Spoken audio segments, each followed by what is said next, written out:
rooms to get what they want while working families struggle. And I'm out to change that. Electing strong leaders who are engaged and responsive to the needs of all Missourians truly matters. And never before has it been so clear the decisions our governor makes has such a dramatic impact on our day-to-day lives, especially in times of crisis. And our state is dealing with so many challenges right now. A pandemic that has disproportionately impacted our most vulnerable communities, an economy that's leaving too many Missourians behind, and a state government that cares more about what political insiders want than the urgent needs of our communities, small businesses, and families. And look, we're still very much in the middle of a public health crisis, staring down a long road to recovery, and facing tough conversations about how to make our society more just. Every day, the public health crisis seems to grow, while Governor Parson puts his attention elsewhere. When it became clear this spring that the governor needed to issue a statewide order to flatten the curve, Governor Parson resisted. He was slow to act. Then in May, he penned an op-ed in the Washington Post claiming credit for not only issuing strong guidance, he declared mission accomplished. When public health officials urged Missourians to wear a mask, Governor Parson instead stood up for those who wanted to defy public health guidance. He went to campaign rallies and revved up his supporters by saying he would not issue a mask rule from Missouri. He waited to order the schools to close until all of them already had, every single school district across the state. Then he spent the next 3 months doing nothing to prepare for them to open. As a mom, I'm eager for my kids to get back to in-person school. It's vital for kids to learn, right? To have in-person instruction and be around their peers. It's also vital for our economy so that parents can get back to work.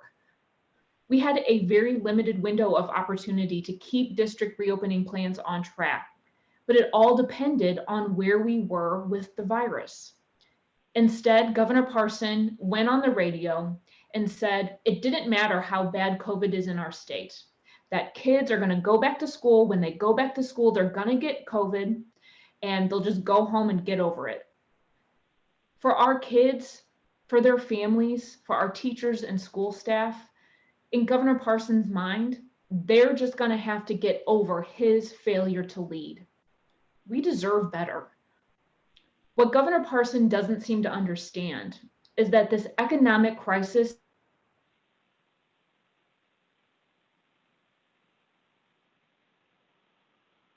for in-person learning until the spread of the virus is contained. Missourians also deserve better than what they're getting on health care. Access to health care is one of the most important determinants of upward mobility and economic success for working families. And during a pandemic, it can make the difference between life and death. But Parson just doesn't get it. Before this public health crisis, Parson kicked 100,000 kids off of their state health insurance coverage. And I've met these kids, I've met their mothers. And when they showed up to scheduled appointments, they were turned away because their coverage had been canceled without them even knowing it. And in parts of our state, you have to travel hundreds of miles for critical care because rural hospitals are closing in every region. They're going broke because the number of uninsured patients seeking care keeps on rising. And here in our state, Black Missourians are dying from COVID at a rate that is 6 times higher than white Missourians. This is a significantly higher disproportion rate than the nation as a whole. The thing is, it didn't have to be this way, and it doesn't have to be this way in the future either. And this Tuesday, we're going to do something about it. We're going to finally expand Medicaid and bring our tax dollars home to invest in our people, giving coverage to working people, saving healthcare jobs, and creating new ones in parts of our state that desperately need them. And for our kids, we're going to give them the healthcare that they need. Even before this crisis, healthcare was the voters' top concern. It's no surprise. People want accessible, affordable healthcare. And I believe that for Missourians that are blessed enough to have healthcare, they want that for their friends and neighbors too. That's why I'm confident that Missouri will do what the politicians haven't and vote to expand Medicaid. But then when it comes to healthcare, Governor Parson has no plan. He has no vision. I don't know that he cares. Parson is part of the old way, the entrenched system, where well-connected insiders that fund his campaigns get what they want, and they do not care about the lack of healthcare for 250,000 working Missourians. And as we've seen, Parson has a track record of thinking he knows better than the voters. I believe Governor Parson will undermine our vote in favor of Medicaid expansion. We can let history be our guide here on Clean Missouri, on right to work. Governor Parson thinks he knows better than you. So when you vote to expand Medicaid, you better believe it matters who is sitting in the governor's office next year when it comes time to implement it. As we face this long road to recovery from this public health emergency and economic crisis, the opportunity that Medicaid expansion provides us, $2 billion in annual and 16,000 new jobs a year in parts of our state that desperately need them, health insurance for 250,000 working people. It's one of the best tools we have to climb out of this. But once we do, it is not enough to just go back to where we were on the eve of this crisis, because where we were wasn't good enough for too many people. As your state auditor, I've never settled for things just being the way they are. I've gone after corruption and waste, finding $350 million worth. And my audits have led to 60 criminal counts against corrupt public officials. As a mom, I don't settle when it comes to my family's health and well-being. As your governor, I won't settle either. I want Missouri to be the best place in America to put down roots, to raise a family, to start a business. Working people will be at the center of everything I do, with working people at the table. We have a lot of work ahead of us, but I am ready for this campaign and ready to lead Missouri. Thank you for your support, and I look forward to fighting with you for a new way for Missouri families. Someone else that's been fighting for working families is Senator Jill Shoup. My friend Jill has been an incredible champion for St. Louis County in the Missouri Senate. Just think about what she can do as your next Congresswoman. So it is my honor to introduce the next Congresswoman from Missouri's 2nd Congressional District, Jill Shoup.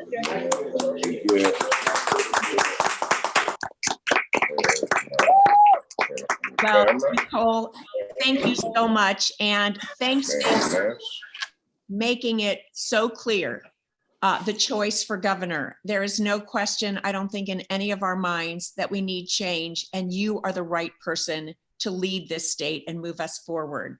So thank you for your introduction, and thank you for taking this on. We are with you absolutely all the way. And thank you all for being able to be here tonight, even virtually. I want you to know that Mark and I are hosting the after party at our home, but due to health concerns, no one else is invited. That was my attempt at humor, but I will tell you, it is 2020, and now is a time for outrage and a time for hope. It is a time for exasperation and inspiration. And when fear and despair can blind and confuse, this is a time for vision and leadership. It's 2020. It is our time. We enable fear or we become fearsome. Our voices have to sing with the pathway to a just, equitable, and better tomorrow. It is 2020. It is not a time for standing strong. It is a time for staying strong and standing stronger. It is a time to push open the door to the America we can dream. It is 2020. Congressman John Robert Lewis of blessed memory has handed us a key to the door he worked to open throughout his life. He said, "A democracy cannot thrive where power remains unchecked and justice is reserved for a select few." Ignoring these cries and failing to respond to this movement is simply not an option. For peace cannot exist where justice is not served. He said, "Freedom is not a state, it is an act. It is not some enchanted garden perched high on a distant plateau where we can finally sit down and rest. No, freedom is the continuous action we all must take, and each generation must do its part to create an even more fair, more just society. For me, the invitation to help define our future came personally. Though I had never met him or talked to him about my campaign, within the month prior to his death, he had invested in my campaign unsolicited. His action was a clear sign, a deliberate effort that I think all of us here in Missouri working on so many important issues, have a role to play in creating our tomorrow. The Honorable John Lewis inspired confidence in so many ways, and that work can and must go on. It is the work to make sure everybody has healthcare that they need for themselves and their families. The work to ensure that people have what they need to thrive and the opportunity to be educated, to work, and to live safe and fulfilling lives. The work to make sure we have a healthy, thriving planet and environment for all future generations. And the work to make sure everyone has the right to vote, to freely and readily exercise their most basic right and civic duty in our democracy. The work to stand up to injustice, discrimination, hate, corruption, wherever and whenever they arise. The work to elect leaders and representatives who are accountable to the people, who fight for their needs and not the needs of the privileged few. The work starts right here at home. There is no stage too small, no step too insignificant. Seeing all the work that people here do every day inspires me to continue, and it is how each of us lives up to John Lewis's legacy. I started on the school board, running to stand up for better conditions for our kids and their teachers in school. If you had told me then that I would be running for Congress today, I don't think I could possibly have believed you. In my journey from school board to city council to state house to state senate, I've met so many people, and so many who are here tonight, who have worked tirelessly in their own communities to advocate for something better, to fight for fairness, for justice, for equal opportunity. We all know this. Nobody does this work alone, and I am reminded of that fact every single day.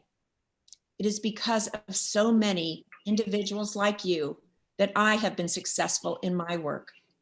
From advocating for suicide prevention training, safety in our daycare centers, greater access to appropriate care for survivors of sexual assault, to gun violence prevention, and more. The people who stood up and spoke up when they saw something that was wrong or needed to be something that needed to be changed, they are the one of the reasons that I am driven to do more. They are the reasons. And that is why I am here today doing this work. And they are why we must keep fighting for every seemingly small step we take toward a more just and better future. So I'm so delighted that all of us could be together tonight, even though we're not meeting the way we normally would. And this year is not turning out the way many of us would have expected or predicted. But now, more than halfway through 2020, much has happened that has caused for frustration and sometimes even disillusionment. And still, the hardest and most trying times may be yet to come for many of us doing this work. Every day that we recommit ourselves to this ongoing journey, and every day we renew our efforts, every day that we do those things is a victory, and it's worth celebrating. Now, let's go make some of that good trouble together. Thank you. Thank you, Jill. All right. Big thanks to Nicole and Jill. And I think everybody now sees why these are the two women we believe are going to be the next governor or next congresswoman from the second congressional district here in Missouri. Many, many thanks to both of you for being with us this evening. I was remiss. At the beginning, I was supposed to introduce my board and I forgot, because I can guarantee you, in addition to Brian and Harvey, we would not have been able to pull this gala together without all of them. So I'd like to start by introducing my vice chair, Bob Ford from the Oakville Township, Karen Pierre, our secretary from the Normandy Township, Nelson Mitten, our treasurer from the Hadley Township, and Lexi Miller, our sergeant at arms from the Queenie Township. So let's have a round of applause for all of them, because I couldn't do what I do as your chair without their support. At this time, we have one of the highlights of the evening, the presentation of our Thomas Jefferson Award. This year, the award is going to State Senator Scott Sifton, and I'm calling on our 2006 recipient of the Thomas Jefferson Award, Congressman from the 1st Congressional District, my congressman, Lacey Clay, for some remarks in the presentation of that award. Congressman?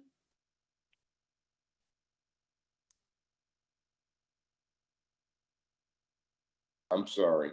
My mistake, my bad. Good evening, everyone. And let me thank you, Madam Chairwoman, and members of the St. Louis County Democratic Central Committee. It's wonderful to see everyone tonight, even if it's only on Zoom. And I'm really pleased to help present this award to my longtime friend, a great state senator and a great Democrat too. But let me also say thank you to Senator Jill Shute for mentioning my friend, John Lewis, who I have, we would talk every vote series. He would seek me out or I would seek him out, and we would be able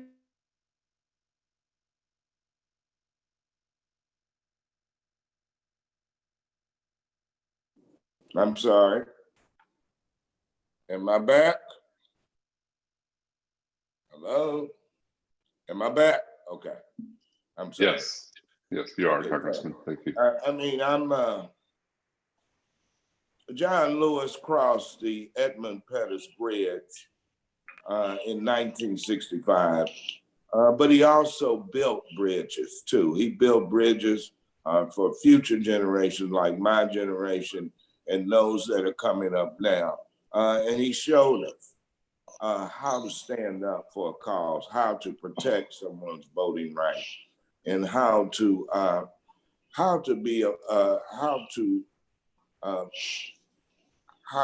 overcome hate with love.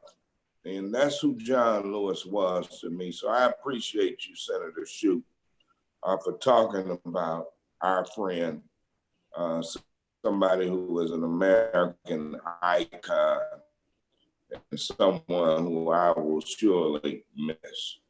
So let's talk about my friend who we are honoring tonight, State Senator Scott Sifton.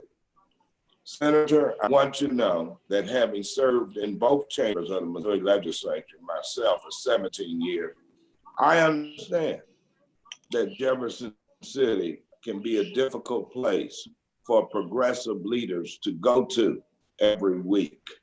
And I know that sometimes your advocacy in the state Senate wasn't easy.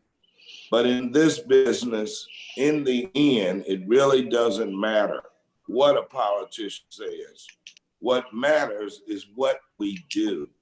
And you know, empty rhetoric means nothing, but real results for the people does mean something. And Scott Sifton was on the front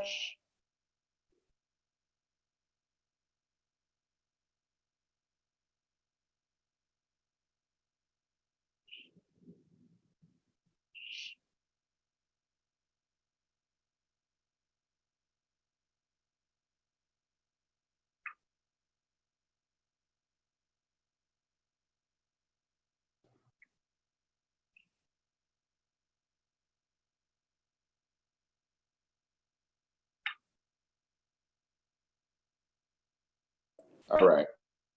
We pick up where I left off.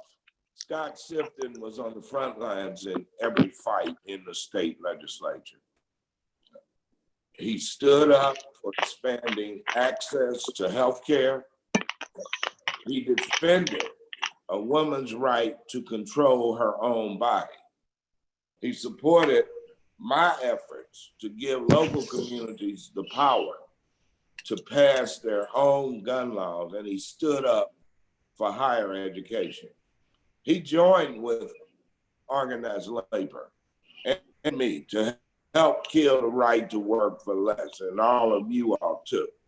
And most importantly, he stood strong in the defense of the right to vote and called out Republican voter suppression wherever and whenever it reared its ugly head. So, Senator, we salute you for your service to our state and this community tonight. And I know that this is not an ending, just a beginning for you to the next phase of your commitment to public service.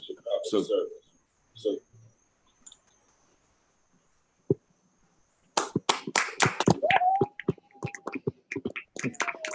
thank you. Thank you. May God bless you. Stay safe, stay well, and I'll see you again soon. Have a great night. Thank you. Thank you, Congressman, for that wonderful introduction. And thank you for all you have done and continue to do for the St. Louis region. I understand that a belated happy birthday is in order. I think it was your birthday on Monday, Congressman, and I was going to suggest that we all sing, but the thing with Zoom is either we all unmute and the feedback is terrible, or everybody else stays muted and you all have to listen to the sound of my voice singing, and that's not going to happen. We don't want that. So let's pass on that, Senator. There you go. Yeah. For those on the line, though, who want to observe the congressman's birthday, you can give him a gift on Tuesday by showing up and pulling the lever for Congressman Clay. So please do that. Thank you. Thank you. Thank you, Congressman. A lot of people to thank this evening. I certainly want to thank the St. Louis County Democratic Central Committee, the many people on my campaign staff who have brought us to victory over the years, volunteers, supporters.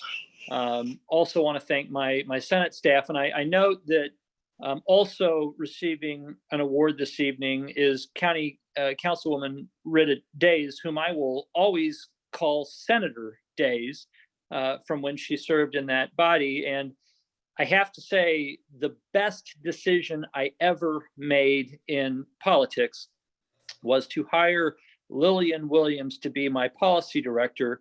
And she came to me after serving 8 years in Senator Day's office and 2 years in Senator Chappelle Nadal's. And I have always loved having that connection. And I'm glad to be connected with you here again tonight, Senator. It has been a good run in the Missouri Senate. And as the congressman noted, as a Democrat in Jefferson City in the deep minority, it is not always about the great laws that you pass. It is very often about the absolutely dreadful laws that you stop from passing. And I am happy to say that we have killed some really bad Republican ideas over the years, and it has given me some pleasure to have a hand in doing that. When Republicans tried to force through a bill legalizing discrimination against same-sex couples, I and Senator Shoup participated in the longest filibuster in the history of the Missouri Senate, 39 hours against SJR 39. My father was bisexual and was dying at the time that SJR came to the floor, and died now more than 4 years ago. But I was not about to let that happen on my watch, and have him see that. The Republicans ultimately forced it out of the Senate, but our filibuster bought time, particularly for the business community, to mobilize. and ultimately it died in the House, which it needed to do. The Republicans keep trying to take Medicaid away from adults under age 65. And I keep countering with a bill to expand it, and they don't want to talk about expansion. So at the very least, we have been able to stop them from gutting Missouri's existing Medicaid program. And this year, again, for the second time in 2 years, had a hand in blocking legislation that would have blocked the Grain Belt Express, which is an alternative energy project that once it gets going, will bring a lot of construction jobs to our state and a lot of clean energy to our state and others. But it hasn't been all defense. We've gotten some really good things done too. You know, in 2016, on the last day of session, Republicans made it clear they were going to take this god awful gun bill and pass it, whether or not we were going to get anything out of it. And rather than face the nuclear option, I was the one who made sure that as part of that, we got one of the Ferguson Commission recommendations passed into law dealing with the use of force standard, so that now grand juries will be given the appropriate standard at the front end.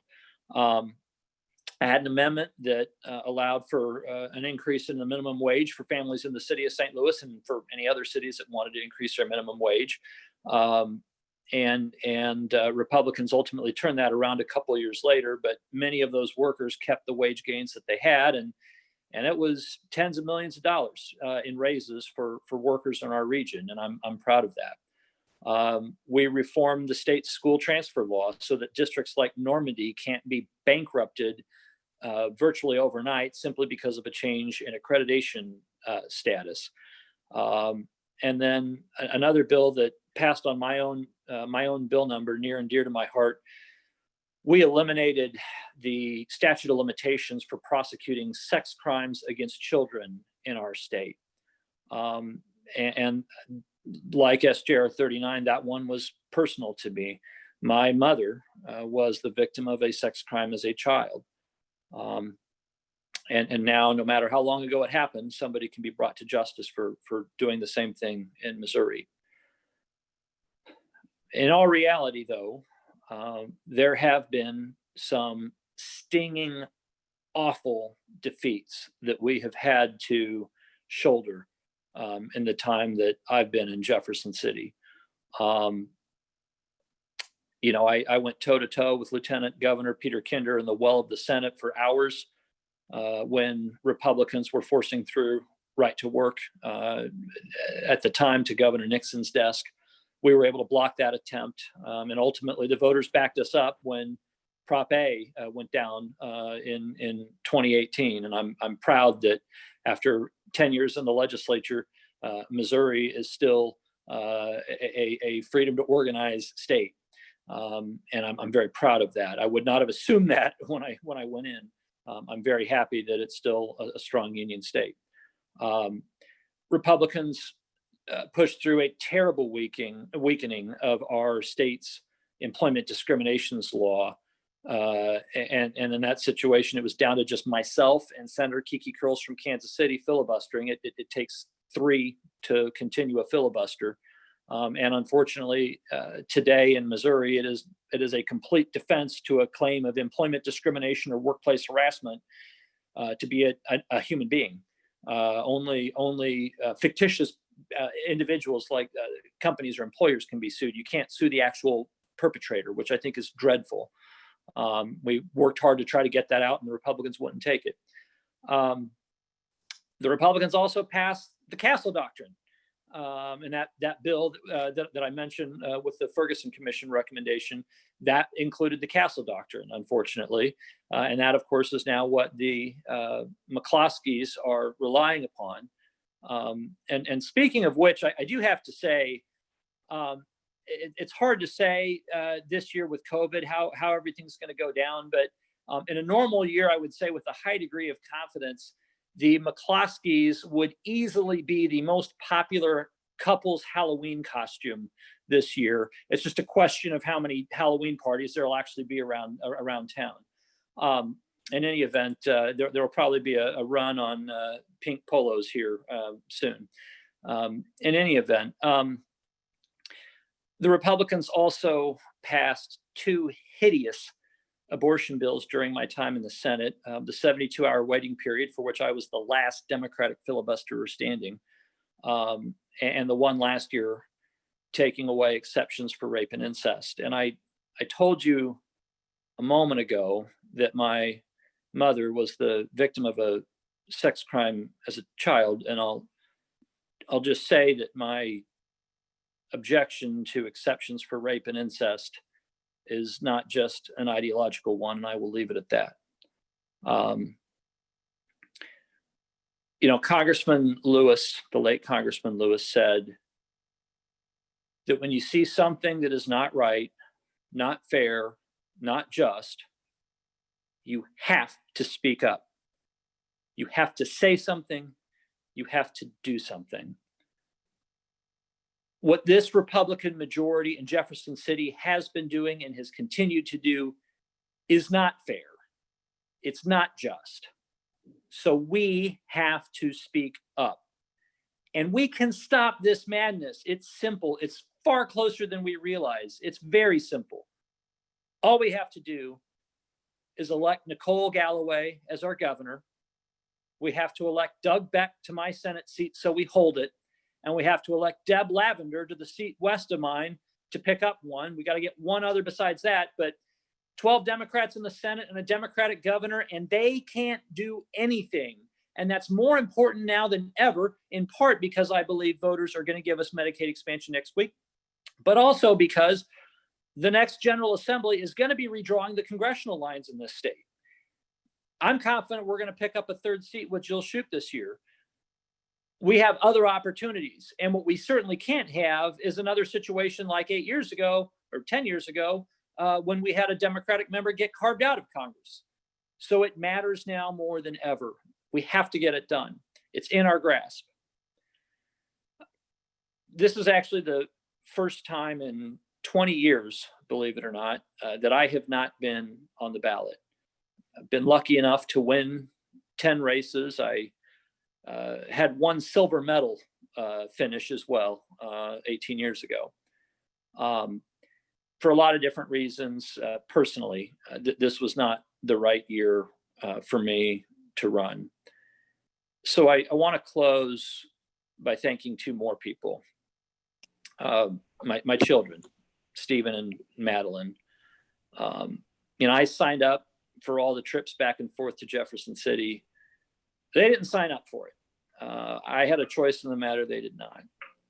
And as truly wonderful as it is for me to receive this award, for me, the real reward will be when all is said and done for Stephen and Madeline, hopefully, to look back at their formative years and appreciate what their sacrifice allowed me to do for others. I am tremendously blessed to be the father of two wonderful children. And I have also been blessed to be able to make a difference for more than 2 million children. And that has been its own reward. Thank you all. Thank you all. Thank you, Senator. Thank you and congratulations this evening. Thank you, Congressman Clay, for making that presentation on behalf of the county committee.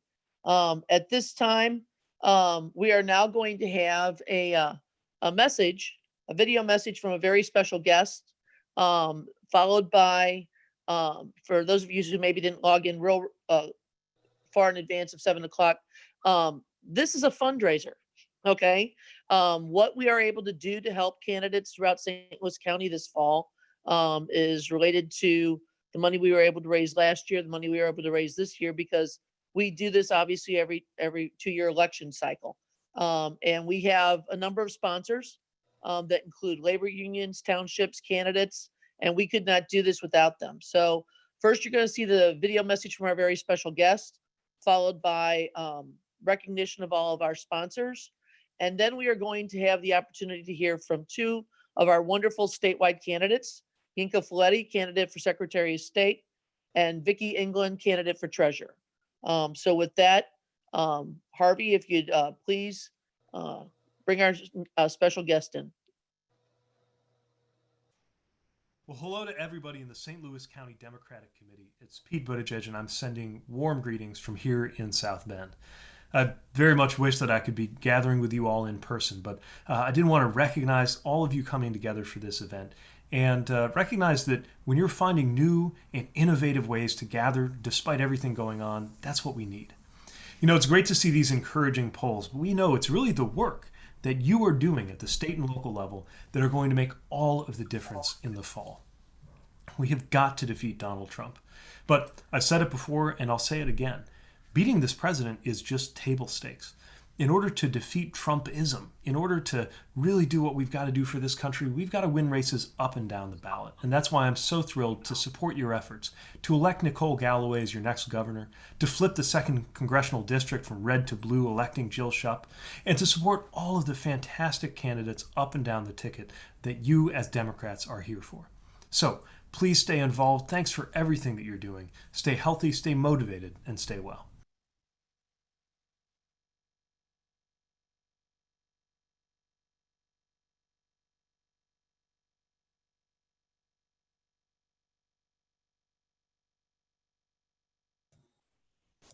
Well, I tried so hard, but I can't do it on my own.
I can't do it on my own.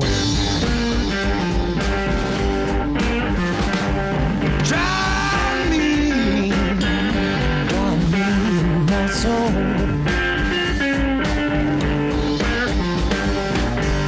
Tell me where I must go.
I tried so hard, but I can't do it on my own.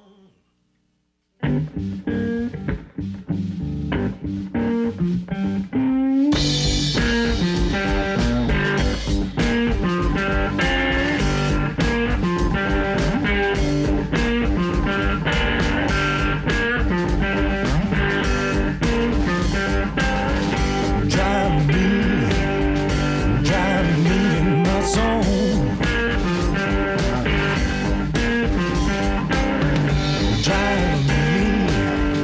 Drive me in my zone.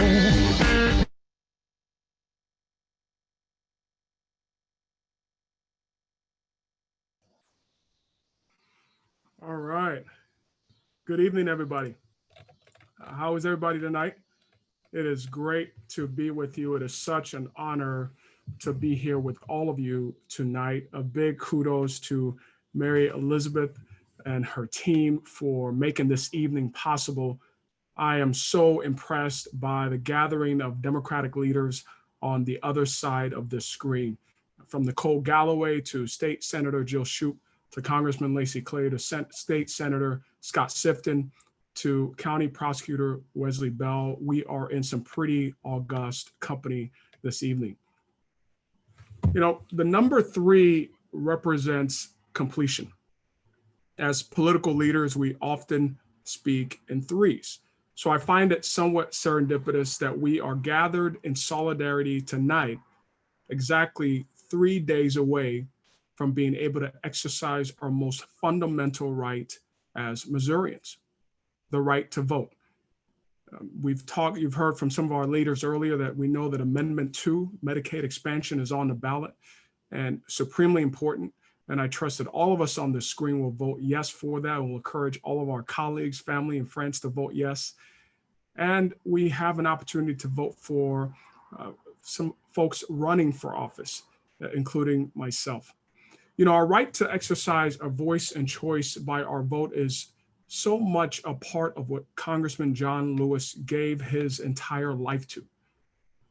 Our right to freedom as Americans, freedom to exercise our choice by our vote, is what so many soldiers, sailors, Marines, airmen, and women gave their life to preserve. And it's a big part of what I fought for as an officer in our United States Army for over 6 years on active duty. I served as an Army officer from 1998 to 2004. I served in tank units, including 2 tours overseas to Kuwait, the first to keep Saddam Hussein at bay, and the second to defend our country after the attacks on September 11. And when I think about how sacred our right to vote is, I remember my days as a cadet at the United States Military Academy at West Point, where 3 words guided me through my years at the academy: duty, honor, country. Those 3 words guide me still today.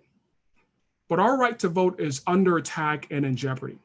Our right to fair access to the ballot initiative is under attack as well. In short, democracy in Missouri is under attack. But the irony is that it's under attack from the person who's supposed to be the chief defender of democracy, the chief preserver of our right to vote. And that person is the Secretary of State, the current Secretary of State. That person is Jay Ashcroft. Jay Ashcroft has been no friend of democracy in his over 3 years in office. Quite the opposite.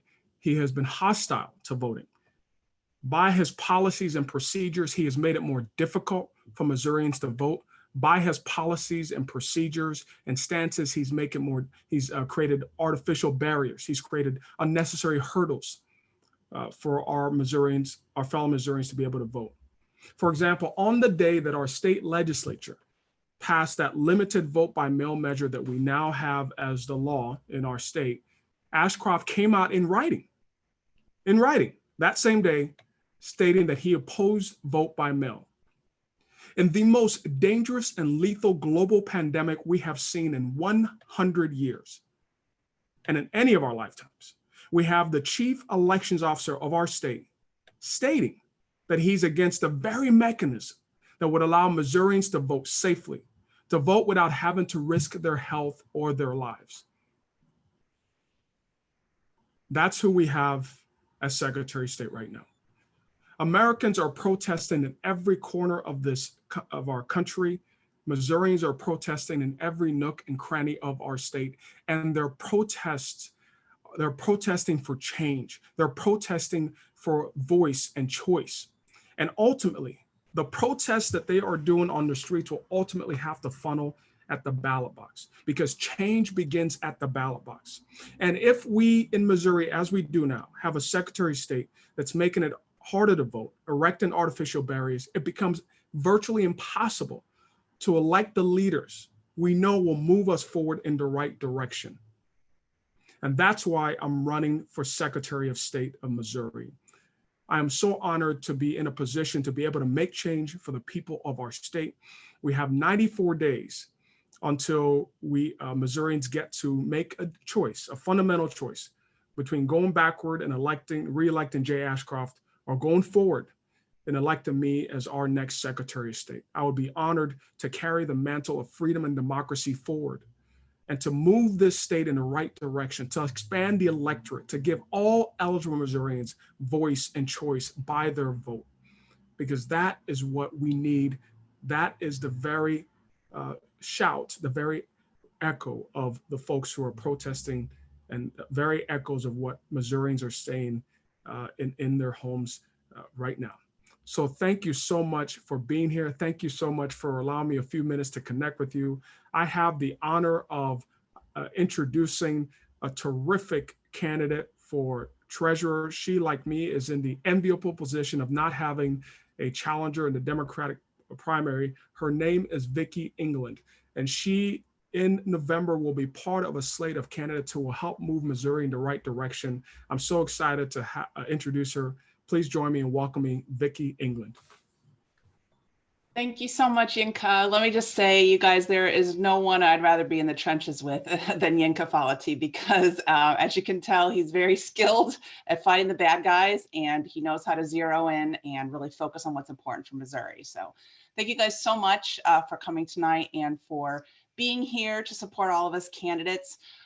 We know that it's a different time than what we had signed up for. And actually, I was reminiscing on this palm card that I made back in January. And the points that I had on here are kind of quaint, if you think about it. It says, in Missouri, 4 out of the 5 statewide Republicans were not elected to their offices. What is it called when you turn anger into something positive? It's called voting. So as you can tell, we obviously had anger before COVID and the world changed. And Vicki England has flipped a red district to blue, not once, but twice.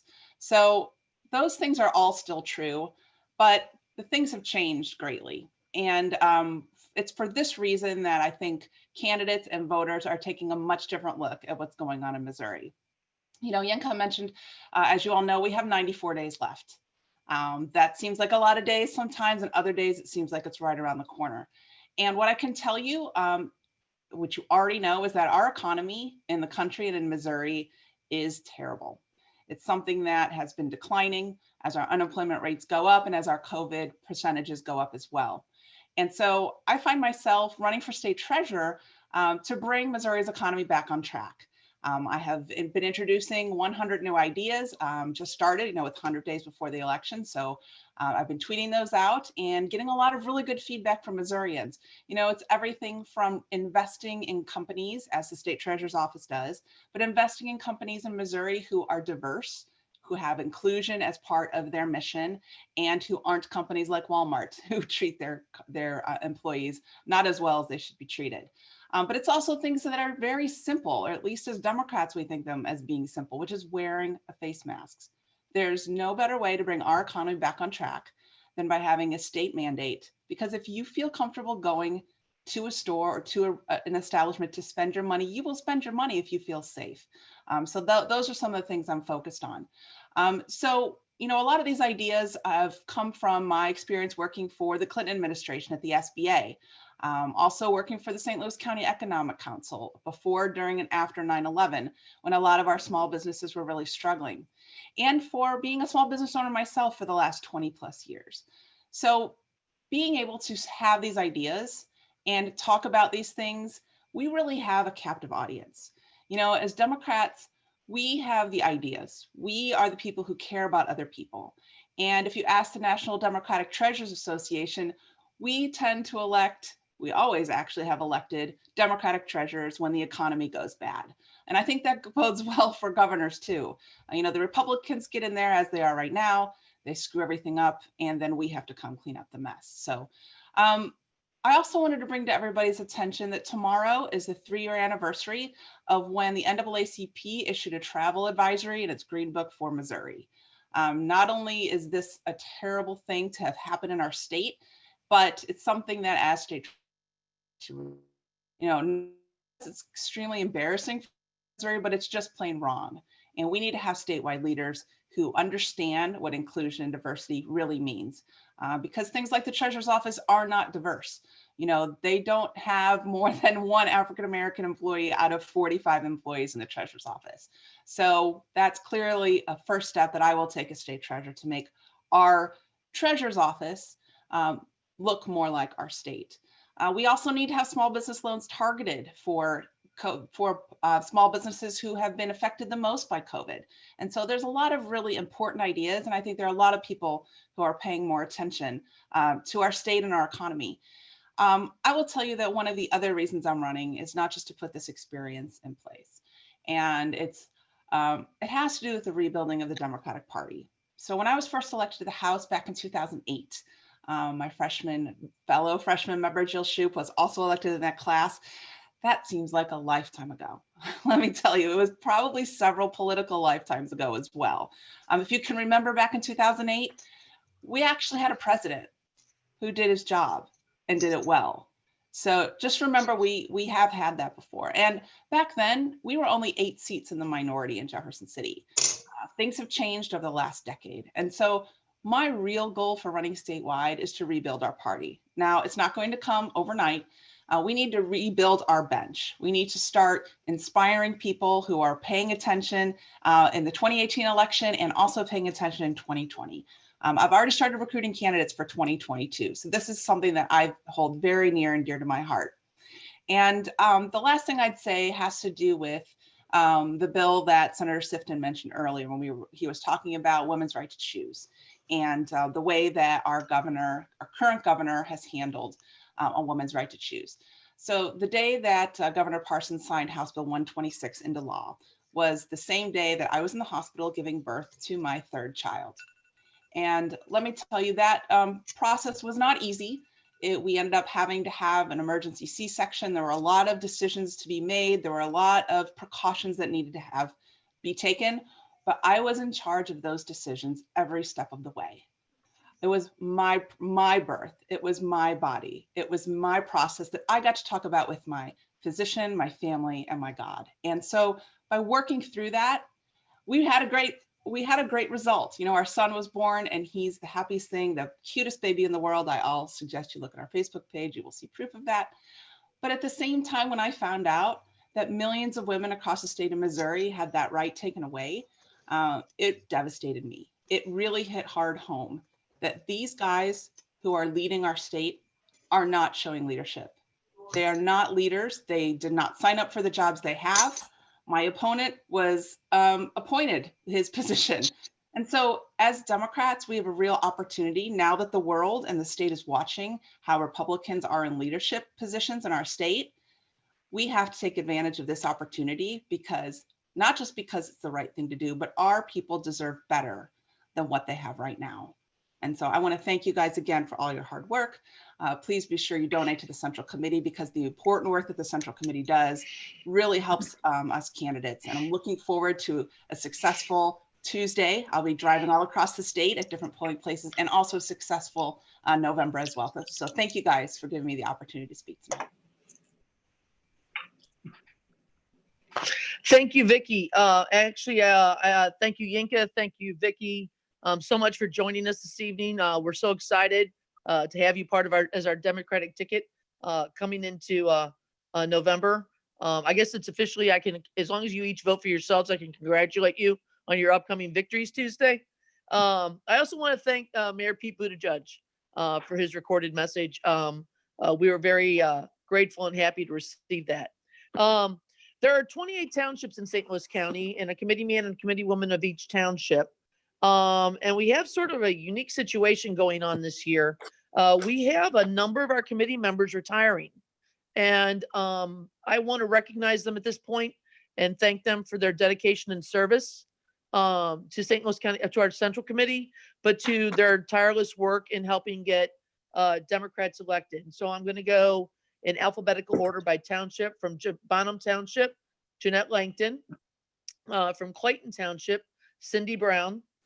From Jefferson Township, Carol Evans and Ron Zager.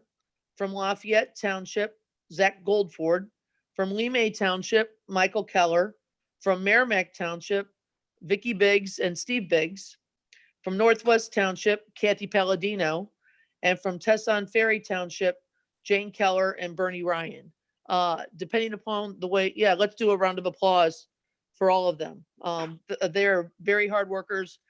These are individuals that have always worked very hard in getting Democrats elected.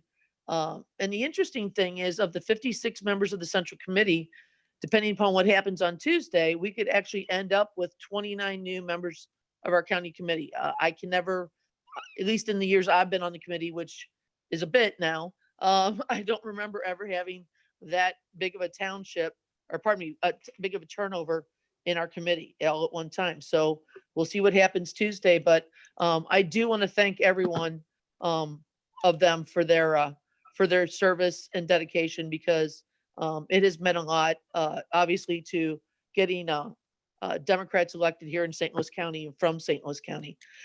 Next is our second honor of the evening. And I have to agree with Senator Sifton a little bit, because it's getting really hard for me to say Councilwoman Rita Days instead of Senator Rita Days. But at this point in time, I'd like to call on our county executive, Dr. Sam Page, for the presentation of the Buzz Westfall Award. Sam, all to you. Thank you, Mary Elizabeth. St. Louis County has put Buzz Westfall's name on a number of things, including a bustling street, a successful retail center, a justice center, and even a charitable foundation. Each one of those namings remembers an aspect of Buzz's interests and his accomplishments. In 35 years of service to the people of St. Louis County, Buzz fought for justice, for working families, for safe transportation, and for the growth of the region's economy. The Buzz Westfall Award is another thing we have named after him, and aptly so. Buzz was both a Democrat with a small d and a capital letter. He loved the Democratic Party, and he worked tirelessly to make it stronger and more successful in general elections and more responsive to its constituencies. The Buzz Westfall Award each year is presented to another Democrat who shares these same hopes. And this year's honoree certainly does that. Rita Hurd Days has represented the people of St. Louis County's 1st District for the past year, and she will, God willing, represent them for at least the next 4 years. And during her tenure in the Missouri House and in the Missouri Senate, and in the administration of my friend Charlie Dooley at the County Election Board and at MHDC, Rita has demonstrated the thoughtfulness, leadership, and compassion that characterizes the very best impulses of our Democratic Party. Her Democratic colleagues on the County Council rely on her for that experience, and her Republican colleagues on the County Council are impressed by her conviction and her passion. She is a very worthy recipient of the honor that you give her here tonight. So it's my privilege to introduce the Honorable Rita Hurd Days. Just get up. Thank you. Thank you very, very much. St. Louis County Democrats rock. I just want to put that out there first, okay? You are absolutely the best. Thank you, Sam, so much for that introduction and for the presentation. I really appreciate your efforts in doing that. I want to also thank the Central Committee for this honor. I am deeply grateful and humbled that you thought me worthy of this coveted award. Many of you in this room are directly responsible for the public servant that I have become. You nurtured me, you guided me, you corrected me, you supported me, and you made me understand what it means to be an effective politician. There are people two people that are not here for this event that I would be remiss if I did not recognize them. The first one is Neil Malloy. Many of you may not even know who Neil Malloy was. He was a state representative of the 71st District. Neil came to my house one afternoon and said that, you know, we are looking at you for our state representative, and we think that we've seen your work on the school board, and we think that you are the perfect person for the state representative. Well, my first question was, who is we? I didn't know any of these people. It was Charlie Dooley. It was Wayne Good. It was Russell Gunn. And so all of these people, he said, sat on their porch and hatched my candidacy for state representative. Well, I wasn't convinced, but Neil was determined that before he left, he would have an answer. He would have a positive answer, because no was not what he was looking to do. So he stayed so long, actually, that we were having dinner. I invited him to stay for dinner, and he accepted. And all while we're doing dinner, he was convincing me of why I should do this. Well, you know what happened. I did run. I was elected, and the rest, as most people can say, is history. So I was very appreciative of him for seeing what he saw in me, and he thought my abilities would bode well in the state legislature. So I do appreciate that. The other person is Dorothy Moore. Dorothy Moore, many of you may not know, she was a committee woman at one time. She is the longest serving mayor in St. Louis County. And Dorothy Moore is truly the power behind the position. If she is supportive of you, then you have her support 1,000%. There is nothing anybody else can say about it, because that's how it's going to be done. And you are going to carry her city and her township regardless. She has been truly a mentor for me, and I absolutely appreciate her service to me. As a state legislator in Jefferson City, we would have these receptions annually, and I think the RCGA would put forth this reception each year. I did not have the pleasure of working with Buzz Westfall on a one-to-one basis, but I found something very intriguing about him. I'm a people watcher. I watch people, I watch what they do, and I watch from afar. They don't really know I'm looking, but I watch what happens with them and how they react. And so at this reception, people would come up and they would greet him, and he would call each person by their first name. There was a lot of people, and I was very impressed with that process. And so I was later in the line, and so I said, well, I'm going to see what he's going to do now, because is he going to know my name, or is he going to say my name wrong? But anyway, when I came there, he called me Rita. He did not say Rita, and I said, this man has done his homework, and I really, really appreciate that. Buzz was the kind of person that established his relationships before he needed someone. And so he did that with us, with the St. Louis contingency.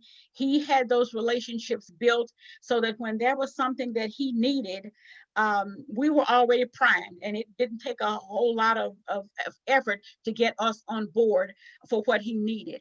That was a lesson learned for me, and I treasure the relationships that I have with these people, all you people in this room. I just absolutely wish that we could be together physically, so that I could give each and every one of you a hug of appreciation for this award. You really don't know how much it really means to me to have an award that was named after Buzz Westfall. Thank you so very, very much. I appreciate this, and I will treasure this award forever. So thank you, and let's looking forward to the rest of the evening. Thank you, Rita. And I really appreciate you, and congratulations, Sam. Thank you for a wonderful presentation on that. Next we have, and actually, Rita, you brought up talk about a blast from the past, Dorothy Moore and Neil Malloy. Those are two people I actually do know and remember. Next, we're doing something a little different this year because we could not be together physically.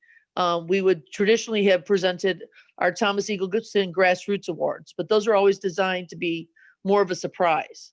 And so what we did as a county committee is we chose instead to recognize individuals that we are calling our COVID-19 frontline heroes.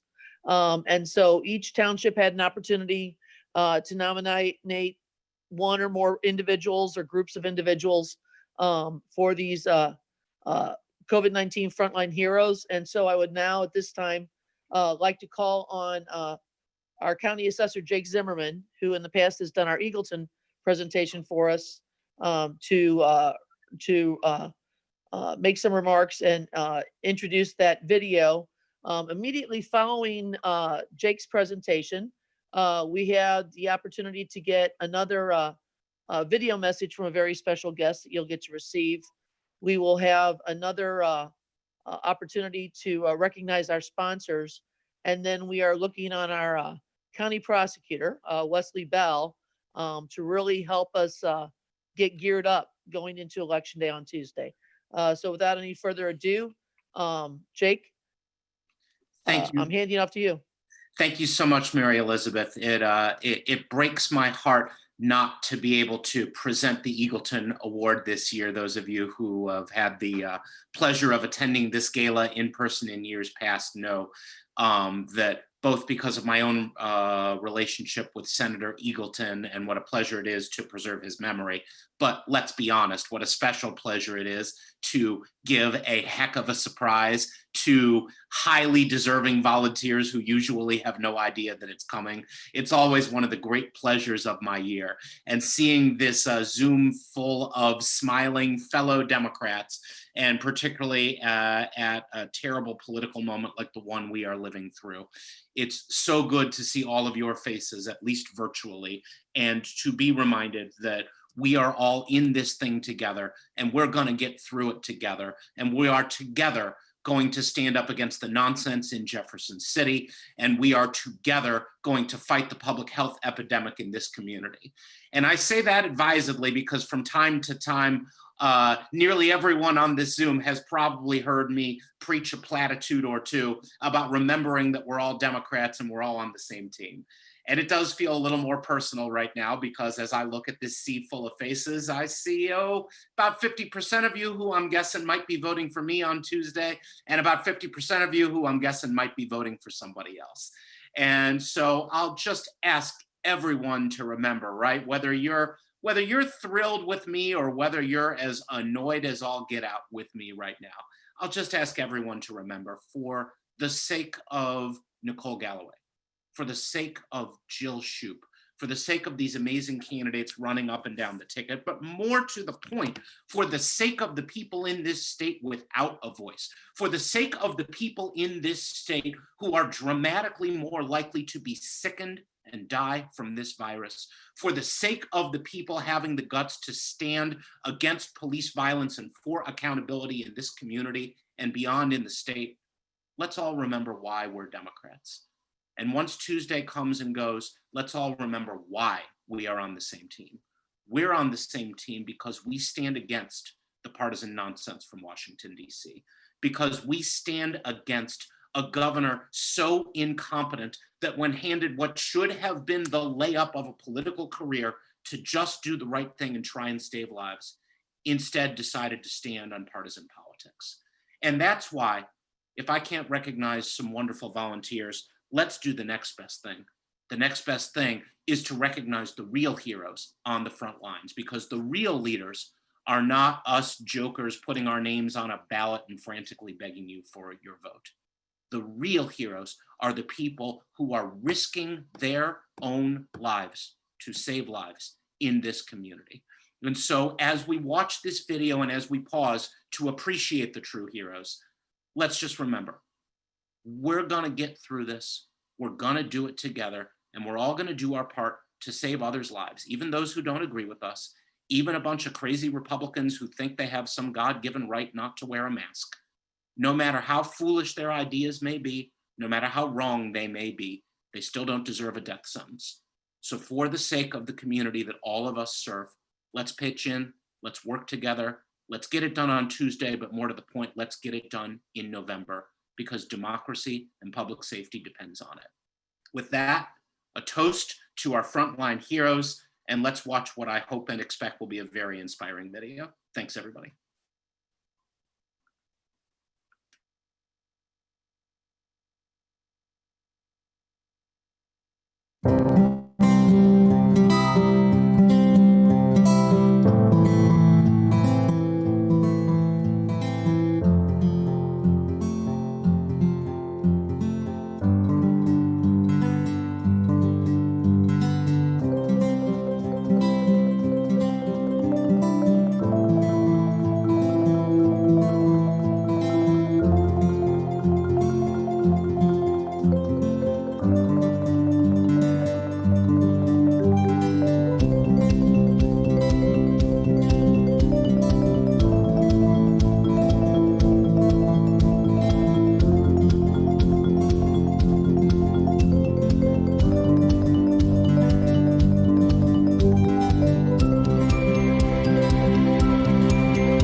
Hello, St. Louis County Democrats. Now, as you come together for your annual fundraising gala, I just wanted to be here to send a heartfelt thank you for all of the hard work that you have done. But I also wanted to be here to remind you, we've only got 93 days left until Election Day, and I want to encourage you to stay in this fight. Democrats have a job to do in November. Beat Donald Trump and elect Joe Biden. But if we're going to make real change, I mean big structural change, then we need to elect Democrats up and down the ballot.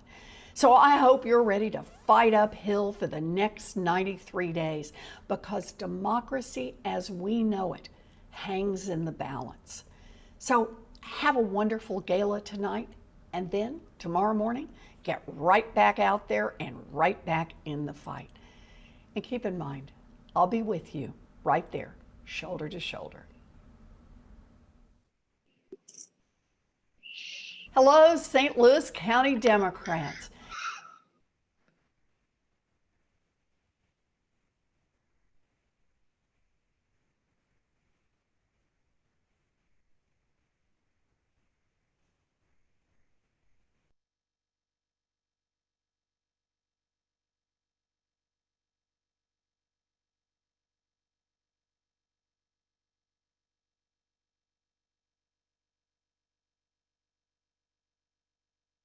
Well, I tried so hard.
I can't do it on my own. Drive me, my soul.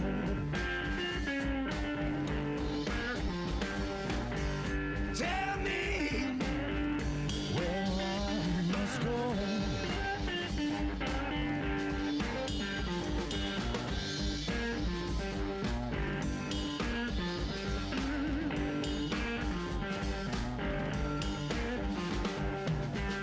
Drive me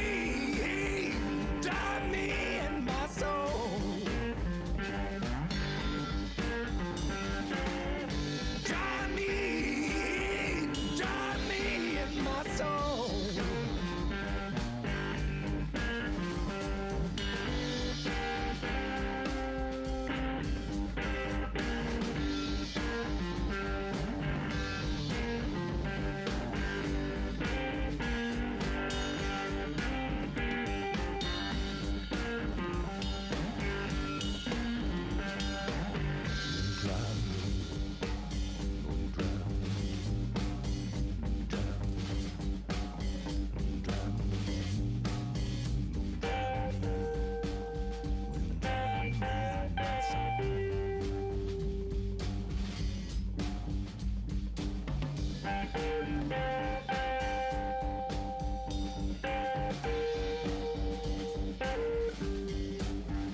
Well, I tried so hard, just can't do it on my own.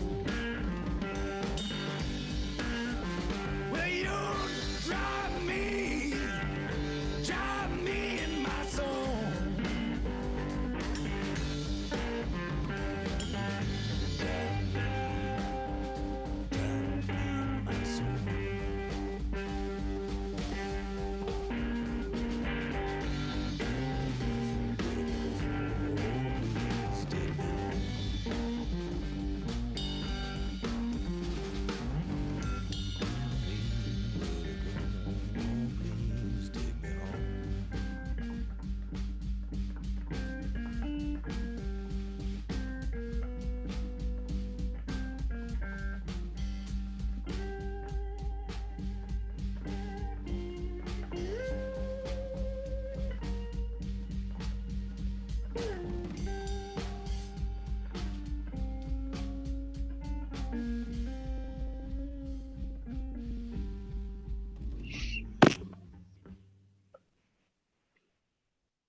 Okay,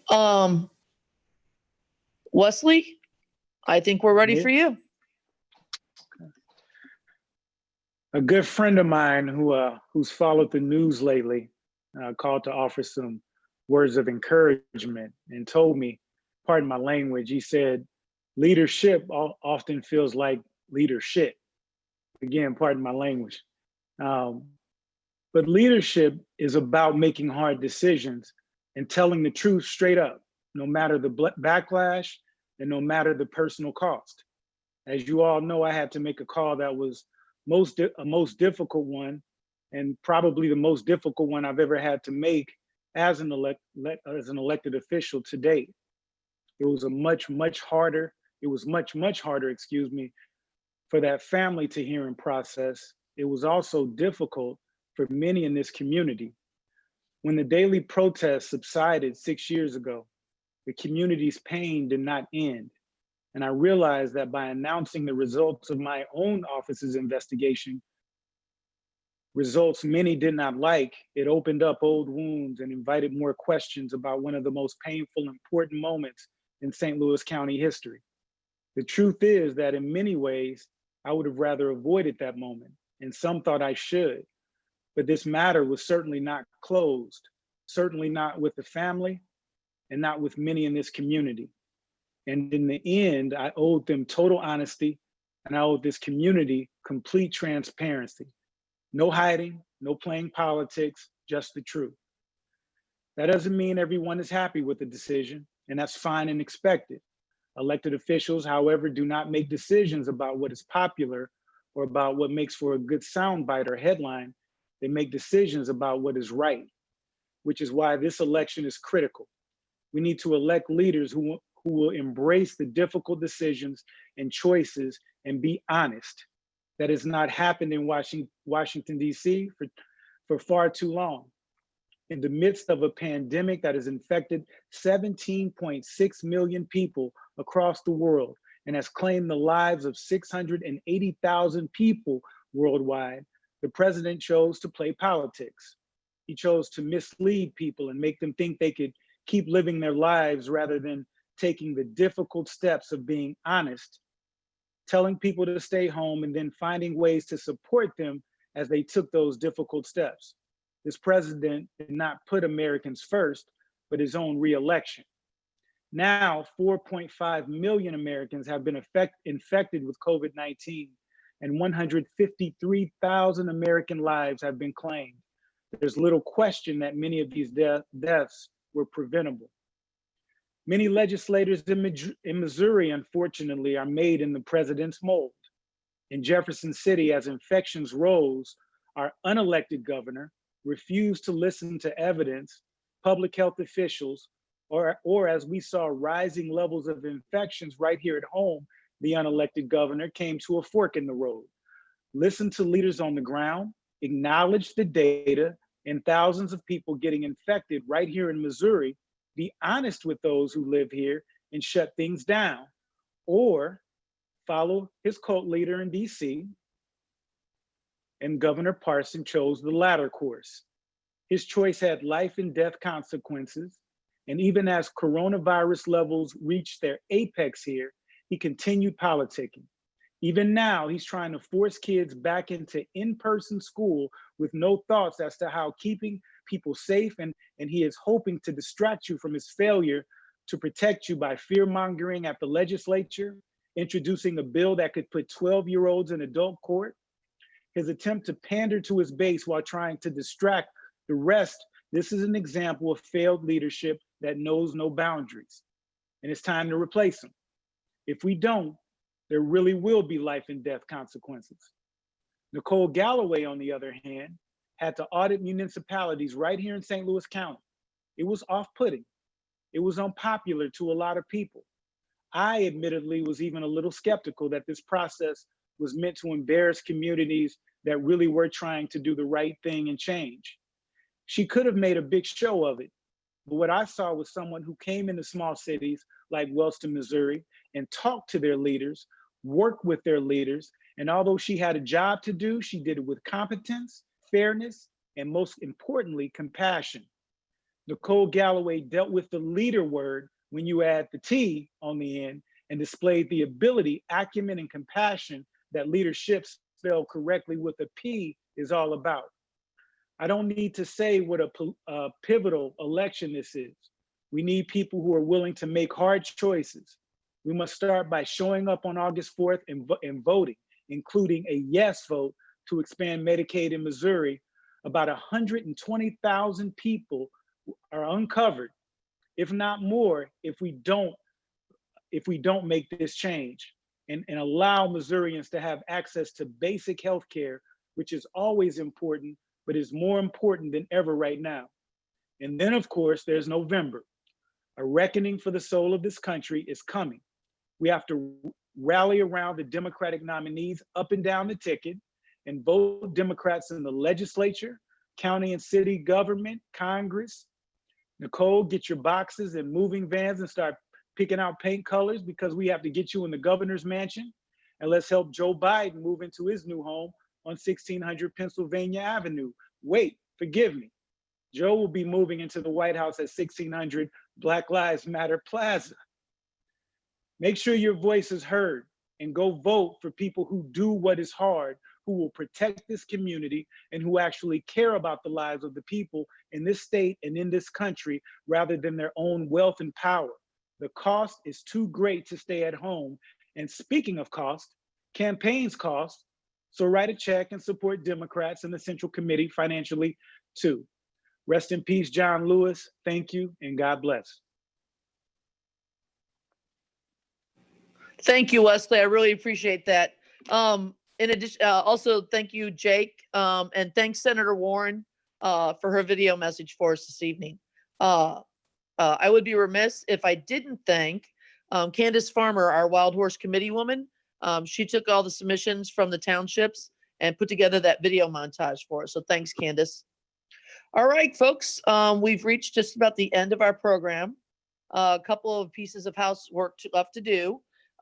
In addition to the 2 baskets that you saw in the video, State Representative Gina Mitten from the 583rd has put together a basket that includes 200th anniversary of the legislature glasses, $50 gift card to Blue Duck, Schlafly Bottle Works, $25, I'm sorry, $25 Schlafly, $25 to Shite True Value, and $25 to Penzi Spices. So between, believe it or not, even in a virtual gala, you can draw a raffle. So Bob Ford and Nelson Mitten took care of drawing the raffles for us. And we want to congratulate the UAW winners of the Mega Basket. So John Bowman, I'm sure who's with us this evening, can receive that on their behalf. The Fightin' 83rd basket goes to Marianne Coring, and hopefully I'm saying Marianne's last name right. We'll arrange to get you the basket from the Fightin' 83rd. And Angie Michaels is the winner of our lottery tree. I really want to give a big thank you to our Chesterfield committee man, Brian Leggett, and Maryland Heights Township President Harvey Ferdman. They're the guys behind this. They're the ones who made this whole Zoom meeting, YouTube production possible, because I can guarantee you as your chair, I could have never done this.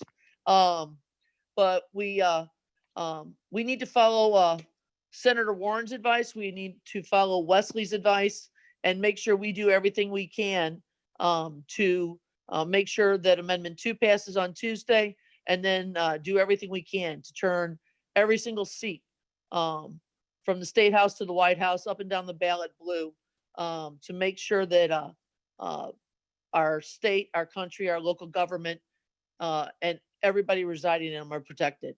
So until next year, when we can hopefully see everybody again, I want to say thank you and good night for joining us. We really appreciate every single one of you. And in some small way, I feel like I've been with you all this evening. So thank you and good night.